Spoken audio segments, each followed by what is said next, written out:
It started, as most F1 civil wars do, in whispers, glances exchanged in paddocks, silent walks to private conversations behind motorhomes. But this time, the storm had a name: Jos Verstappen. And he wasn't just whispering, he was pointing, demanding, plotting. Last Saturday at Silverstone, something happened that wasn't on any broadcast. Cameras caught them briefly. Christian Horner and Jos Verstappen walking side by side, leaving the circuit. No smiles, no small talk. Just two men who hadn't spoken properly in months suddenly locked in a high-stakes discussion. And this wasn't just any race weekend, it was Christian Horner's last. What followed was nothing short of explosive.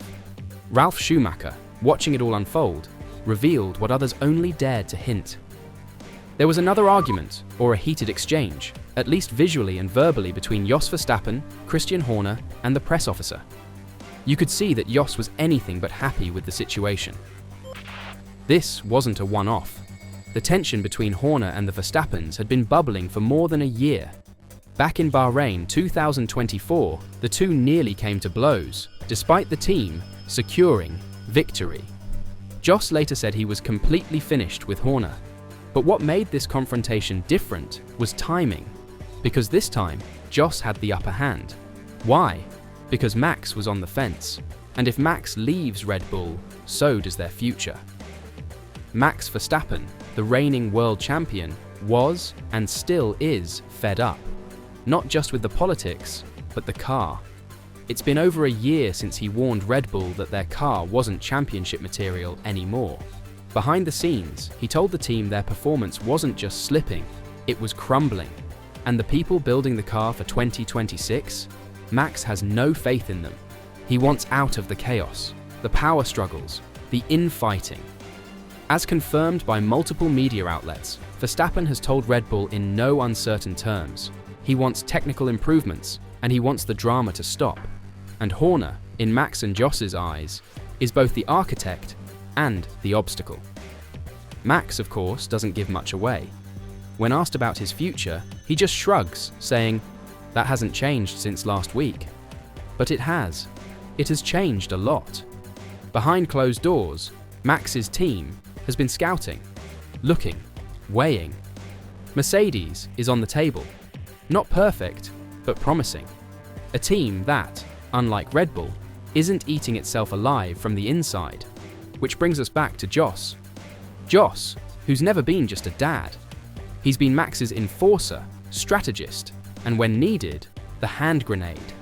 And in Silverstone, Jos pulled the pin. He confronted Horner. He made it clear that peace would never return to Red Bull while Christian held the reins. According to the media, Jos and Max both believe Horner had too much power, too many hats, team principal, CEO, head of powertrains. The man had become Red Bull's monarch, and in doing so, created enemies everywhere. Even Red Bull's inner circle saw it. Some said it was no longer Red Bull racing, it was Horner racing, and it wasn't working. Horner was warned, subtly at first. His marketing control was stripped. Discussions began about removing him from powertrains, but Christian refused.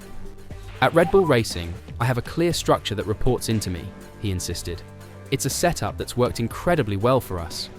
But that structure had stopped working. Max wasn't committing. Mercedes was circling. And Helmut Marko, long considered Horner's rival, had made sure that Max's contract included a clause.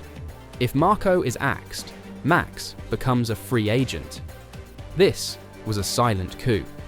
Red Bull Austria wanted control back, and the Verstappen camp, knowingly or not, gave them the perfect excuse. Because when Jos unleashed on Horner in front of witnesses, just days before the British GP, it gave the Red Bull board the fire they needed. On Tuesday, Horner was told he was out. No warning, no reason, just gone. He gave a teary goodbye to staff at Milton Keynes and walked out. The man who once commanded every corridor of Red Bull's empire was suddenly powerless. But, make no mistake, this wasn't just a management decision. This was personal. This was strategic. This was Jos and Max, cornering Red Bull into a decision that had been simmering for over a year. How was this even possible? Well, it's just been revealed that the Thai side of Red Bull Racing, which had always backed Horner, sold 2% of its shares to an Austrian investment firm. This meant Mark Mateschitz and the Austrian firm had the majority of shares, making it finally possible to remove Horner. And Jos and Max seem to have been a big part in this. Now, the dust is settling. Laurent Mekies is in, Horner is gone, and Max, still undecided. But for the first time, he might just believe that Red Bull is listening. Or maybe it's already too late. Because with the constructors' standings slipping, and Verstappen having scored 165 of the team's 172 total points, Red Bull is living off borrowed time. If Max drops out of the top 3 in the championship standings, a position that keeps his contract locked in, he becomes a free agent. And George Russell is just 18 points behind. That clause? It's not a rumour, it's a ticking bomb. And there's more. After Horner was sacked, Red Bull didn't release the usual multi-page tribute. Just a cold, stripped-down statement confirming his exit.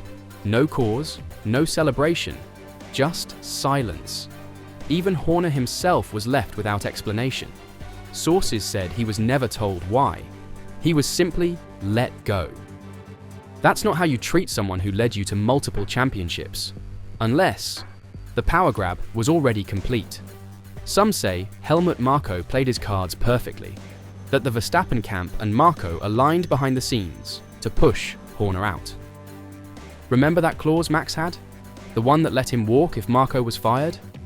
That clause protected Marko and made Horner the perfect scapegoat. Now, with Mekies in charge, the Verstappens might feel they've cleaned house. But what happens next? Will Max commit to Red Bull again? Or was this all just part one of a bigger move? A move to Mercedes? Because even if Red Bull has removed the problem, they haven't yet solved the puzzle. Max wants 2 things: the fastest car in 2026 and a team without drama. He might have the second now, but the first? Still up for grabs. This isn't over. It never really is in Formula One. So the real question now is, did Jos and Max save Red Bull, or set it up to implode again? Let us know what you think in the comments. Was this the right call, or the beginning of the end for Red Bull's dynasty? And what of Christian Horner now? A man once synonymous with the Red Bull empire, walking away with nothing but the echoes of applause behind him. Sources said he received a 5-minute standing ovation from the team he once led. But even that, touching as it was, couldn't mask the confusion, the uncertainty, the sting. No official farewell, no press conference, just a quiet vacuum where a giant once stood. Some in the paddock believe Horner might resurface elsewhere. Alpine? Audi? Maybe even Mercedes if Toto Wolff decides to move upstairs. But others think he's done, that this was his final lap in F1. And then there's the woman at the heart of the original scandal. Jos Verstappen is reportedly close friends with the complainant, who first raised the allegations that rocked Horner's position. He had been calling for Horner's dismissal since those texts surfaced. Though Horner was cleared, it was a storm that never really passed. Did that play into Jos's rage? Was this about more than just car setups and internal politics? Now, Red Bull faces a new era, new leadership, new pressure, and perhaps a looming countdown until Max makes his final decision. The Verstappen dynasty has never looked more powerful or more dangerous. So, fans, you decide. Was this justice, strategy, or just the latest twist in the wild, untamable drama that is Formula One?